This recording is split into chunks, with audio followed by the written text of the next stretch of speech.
Hey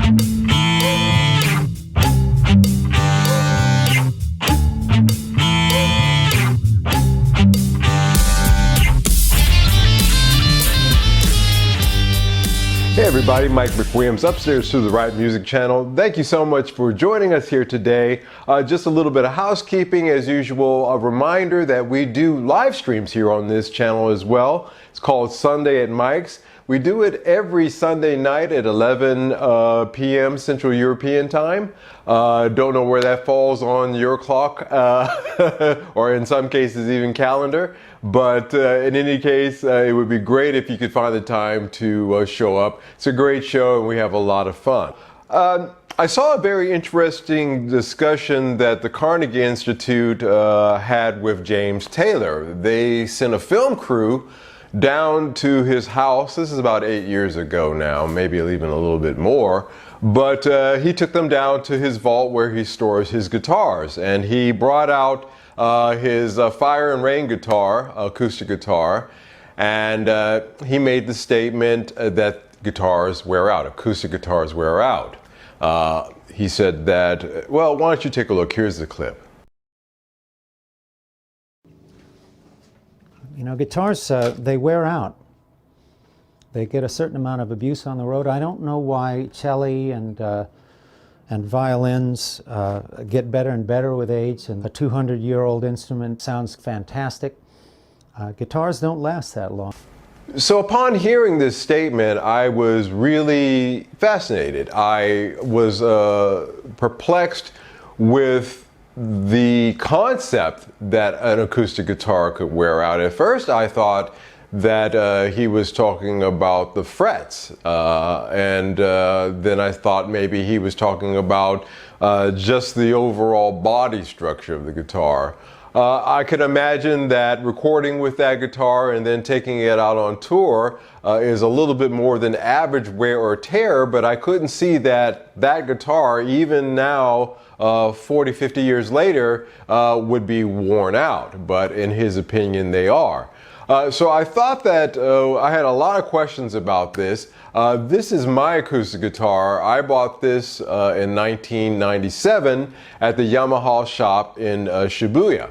I was walking into that shop and I wasn't particularly looking for an acoustic guitar that day, but I ran into this one and it's been with me now for, 25 years. So I decided, so with that in mind and my concerns and questions in mind, I thought that I would take a visit down to Fern, our local luthier, and have a conversation with him about what he thought about this. So let's go take a trip down to Fern's shop and hear what he has to say. Hey Fern. Hello Mike. So you saw the clip where James Taylor was basically saying that guitars in general, he said, he didn't really qualify that. Guitars wear out over time, yes, unlike violas and other classical music instruments. Yeah. Why do you think that is? Why do you think he made that statement? Is there any validity to it? Yeah, well, I think it's because the guitar has to be built very thin, so you want to have the whole thing keeping just together, right, under string tension. Right.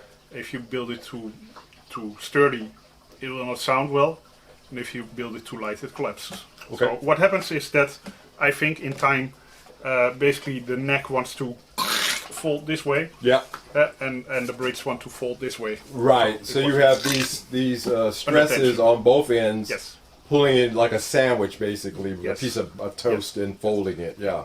So what happens a lot as a repair, which I don't do, but other people are really good at it, is they take off the neck and angle it again to. Is that the same thing as resetting a neck? Yes, exactly. All right. The old guitars need that because the neck or the joint actually here tends to go a little bit forward. Have you heard? Which results in a very big action, what you don't want. Well, his statement implies that you won't find any Fender or Gibson guitars 200 years from now. That's basically what he was saying. Is that a true statement? It's very hard to say. That's hard to say. I really don't know. Because in my mind, I'm thinking about not the medieval version of the guitar that it spawned from, but the modern version that basically came about in the 1910s to 1915 period. That's when the modern, as we know, this shape here started to evolve. Some of those are still around, but is that the same thing as being worn out? Are they any good? Are they playable? It depends on the state. I had a Martin from the 50s, and I was working in a guitar shop. I had a ES335 for sale from the 60s, and I was working in the back, and the owner, he came to me, he said, "You just have to shut up and say yes."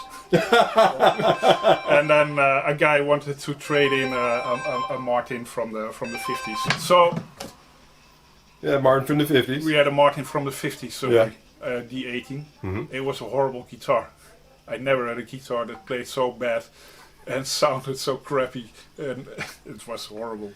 Then it was sold for a few €1,000. Well, that's eventually what I'm trying to get to as But well. then the guitar came back to that shop after 10, 15 years. And I thought, I'm gonna go there because I learned a lot more. Yeah. And was it really that bad? Yeah. It was horrible.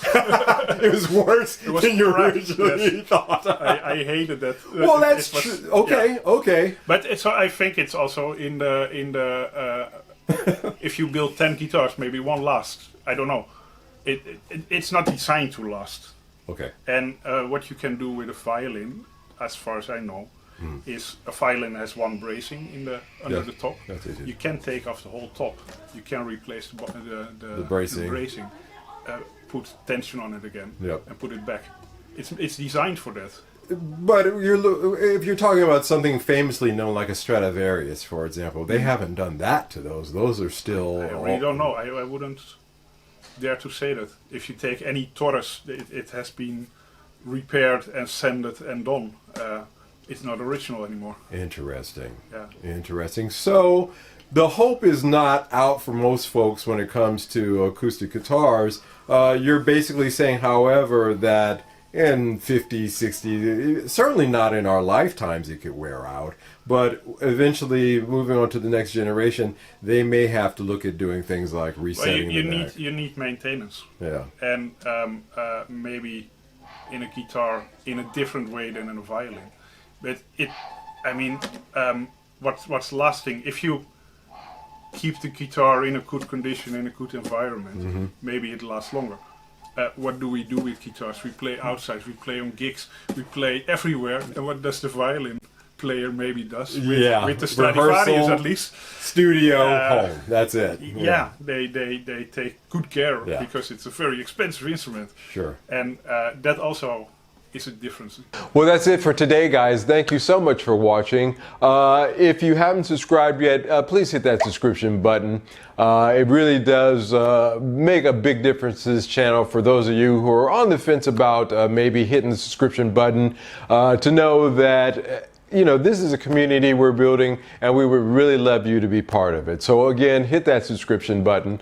If you like the show today, hit that like button. I'd love to hear your comments down in the comment section. And until the next one, you guys take care. Bye-bye.